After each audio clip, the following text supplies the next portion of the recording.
Alors salut à tous, on se retrouve aujourd'hui pour parler du petit Toothpick de chez Flywoo. Donc c'est un petit Toothpick 1S en version analogique qui s'appelle le Firefly Baby Nano. Il pèse seulement 20 grammes. Nous on l'a pris en version ELRS. Il est aussi disponible en Crossfire et en FR Sky. Et pour commencer, on va faire le tour des specs rapidement sur le bureau.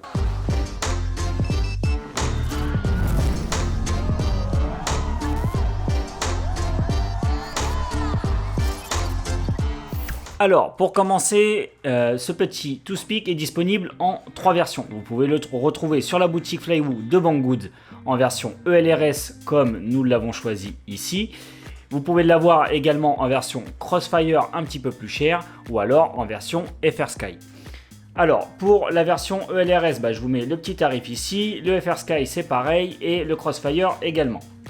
Ce qu'il faut savoir, c'est que ce quad est livré avec une seule lipo. Donc moi, perso, je trouve ça vraiment léger. Au final, on en a racheté 2 autres sur Amazon. Et j'ai même pris une petite paraboard pour charger toutes mes lipos 1S. Parce que, vous le savez, les lipos 1S, ce sont des consommables. Elles ont tendance à mourir très rapidement. Donc bon, je me suis dit qu'un système de paraboard comme ça suffirait. De toute façon, la durée de vie des lipos 1S est très limitée. Voilà, donc ce sont des lipos 1S 450 mAh recommandés. Ici, Flywoo nous donne une version HV, donc c'est plutôt agréable, c'est un petit peu plus de punch. Et on arrive à tourner aux alentours de 5 minutes, voire 8 minutes de vol si vous volez tranquillement. On va faire un petit peu le tour de la boîte. Donc il arrive dans une boîte comme ça. C'est assez classique, vous pouvez également ranger du matos dedans parce que c'est une boîte assez dure qui peut aller dans le sac par la suite. On apprécie toujours ce genre de petite boîte. Donc dans la boîte, ce qu'on peut retrouver, c'est des hélices en spare. Moi, j'ai déjà écoulé 4 hélices de mémoire. Donc là, vous avez vu, il m'en reste que 3. Ça prouve bien que j'ai volé un petit peu avec en indoor déjà. Après, ils vous fournissent un petit outil pour la réparation. Et également un jeu de spare de visserie. Vous avez donc la petite visserie, la grande visserie pour la stack et pour le châssis. Vous avez également le cache de la caméra pour le transport pour ceux qui souhaitent. Et un petit sticker Flywoo, voilà, rien d'exceptionnel.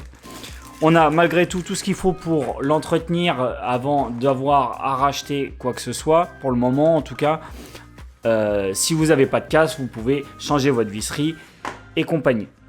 Donc, pour la boîte, c'est assez simple. Au final, on a l'essentiel. On ne demande pas plus pour un petit Toothpick. Il aurait peut-être pu avoir un petit peu plus de jeu d'hélice. Mais bon, après, c'est facile à retrouver. On peut également changer le type d'hélice. Ici, comme vous pouvez le voir, donc on va faire le tour du quad. Maintenant qu'on y est, on est sur des hélices bipales 1,6 pouces avec un pitch de 1. Donc ce sont des hélices au final assez réactives. Moi j'aime bien le comportement en vol, je le trouve cool. Ça fait pas trop de bruit, c'est plutôt agréable. Ça fait un petit bruit de bourdon. Je vous mettrai d'ailleurs une petite vidéo avec le bruit vu de l'extérieur. Comme ça vous pourrez bien vous en rendre compte. Et d'ailleurs ces hélices là sont montées sur des moteurs. Donc des moteurs Flywoo, enfin robots exactement. En 0,8 0,2,4 en 16 000, on voit pas très bien, bon c'est pas grave, en 16 500 kV. Et donc voilà, autant vous dire que ça tourne très très vite. Ça suffit largement pour faire de l'indoor. Pour l'extérieur, ça va être aussi bon, mais le poids du quad, vous le verrez dans les DVR que je vais vous mettre ici, qu'il a tendance à être très perturbé par le vent. Après voilà, c'est pas exceptionnel, on s'y attendait parce que le quad fait seulement 20 grammes.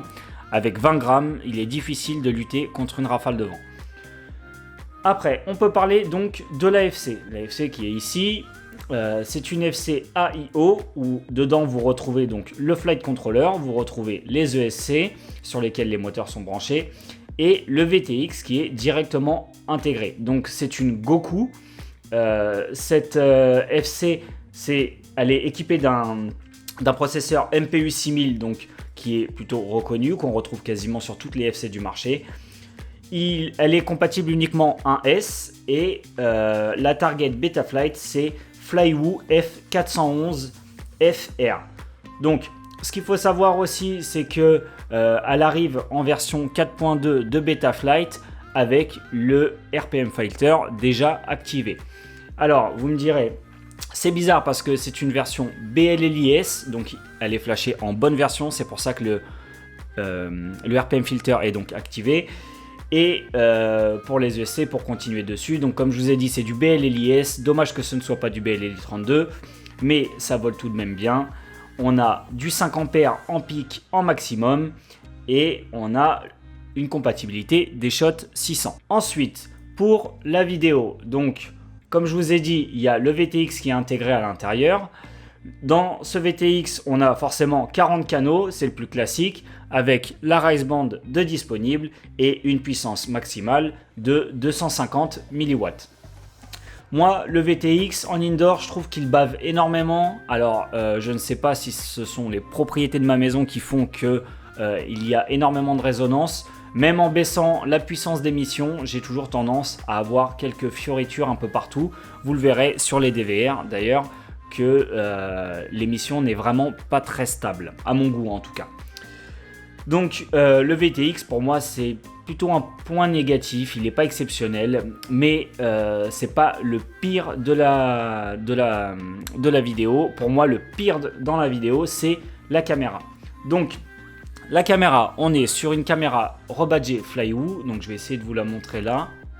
Je ne sais pas si on le voit bien. Voilà, bon, ici c'est une caméra Flywoo 1200 TVL. Donc le souci avec cette caméra, c'est qu'elle est très saturée. Donc les couleurs ne sont pas fidèles. J'ai un peu de mal avec ça.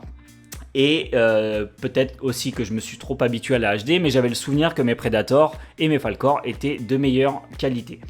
Donc elle est hyper saturée, elle réagit très mal au contre-jour, elle a du mal à se réadapter. Alors pour de l'indoor, je trouve ça un peu dommage parce qu'on a souvent de la lumière dans les pièces. Et du coup, dès qu'on fait un petit peu face à la lumière avec la caméra, on a tendance à être très ébloui. Et c'est pas très agréable en fait. On a du mal à se repérer déjà qu'on vole dans des petits espaces avec beaucoup d'obstacles en indoor. Ben voilà, moi je trouve pas ça top d'avoir une caméra très peu réactive. Donc s'il y a bien un truc à changer sur Squad, pour moi ça serait cette nano caméra là à peut-être améliorer et à upgrade pour avoir un quad vraiment sympa et on va dire prêt à voler en indoor sans souci de vision. Donc il y a aussi un autre petit truc qui me dérange, mais je pense que c'est facile à résoudre, c'est le tilt de la caméra. Donc moi vous voyez ici, j'ai coincé un petit bout de mousse pour appuyer un peu la caméra en avant. De cette façon, ça marche pas forcément bien. Je pense que je vais faire une petite encoche devant pour desserrer la lentille et la descendre un petit peu, parce que le souci c'est que comme vous pouvez le voir là, il y a un petit peu de tilt. C'est pas grand chose, hein, mais ce tilt là en indoor fait que le quad du coup progresse très rapidement. Donc quand on n'a pas beaucoup de place, on aime bien avoir un tilt à plat et pouvoir accélérer, surtout que le FOV est plutôt grand. Donc on a un gros champ de vision, on arrive à avoir une bonne vision de ce qu'il y a autour de nous et surtout en hauteur dans le champ vertical. Donc je vois pas pourquoi la caméra n'a pas été mise à plat. Voilà. Donc peut-être qu'à la base, ils se sont dit, bon, ça va servir en extérieur, dans les jardins. Moi, personnellement, je m'en sers en indoor principalement et je trouve que ce tilt de caméra fixe, c'est problématique. Voilà, donc ça c'est à résoudre peut-être avec une autre impression 3D, peut-être en trafiquant un petit peu celle-ci, en essayant de descendre la caméra en desserrant la lentille. Voilà, c'est possible de le modifier, mais il faut modifier le quad. Donc ça c'est pareil, c'est un point négatif pour moi. La caméra elle est pas très belle, elle a du mal à réagir au contre-jour et le tilt n'est pas réglable. Donc la caméra, ils se sont vraiment plantés à mon goût. Après, ce qu'on peut faire, c'est passer sur le châssis. Donc le châssis, je retire la petite lipo et on va faire un petit zoom là-dessus. Alors, comme vous le voyez, c'est un châssis unibody. Tout est fixé dessus avec des vis traversantes pour tenir l'AIO. tenir également le dessus du châssis qui est en impression 3D. Et ce châssis, étonnamment, eh bien, il est super robuste. Comme vous pouvez le voir déjà, il dépasse au niveau des moteurs, donc il protège très bien les moteurs. J'ai pris énormément de gamelles en intérieur. Je pensais vraiment avoir explosé le quad à chaque gamelle quasiment parce que ça a tapé vraiment très fort.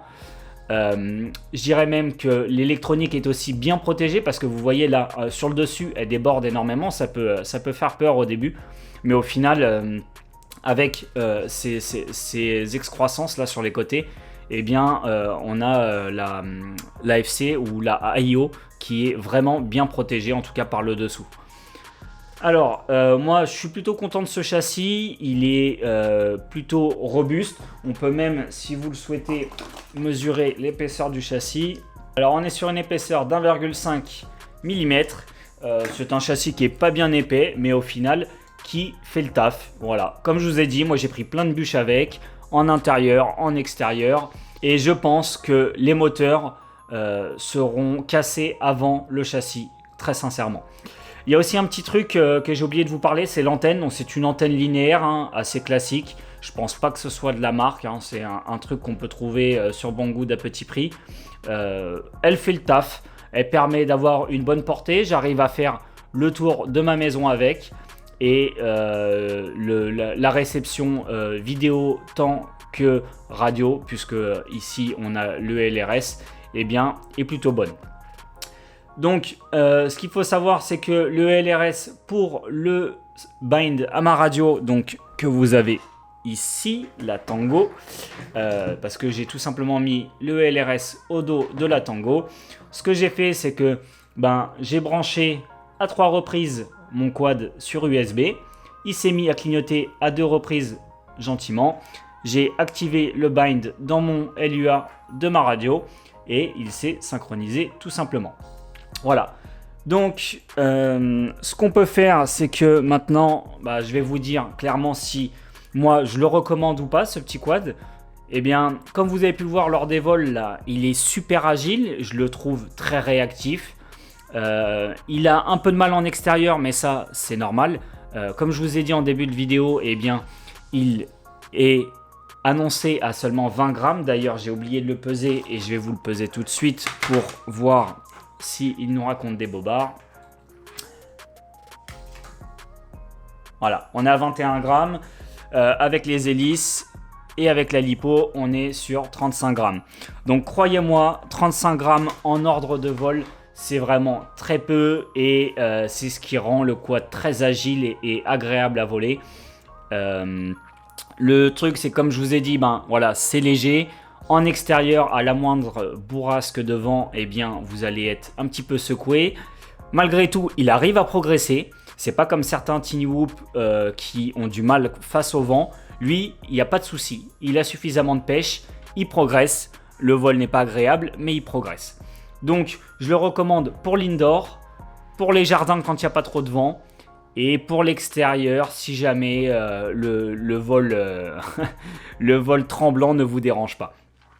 Alors, moi, ce que j'ai fait, c'est que j'ai quand même modifié un petit peu les PID et le filtrage.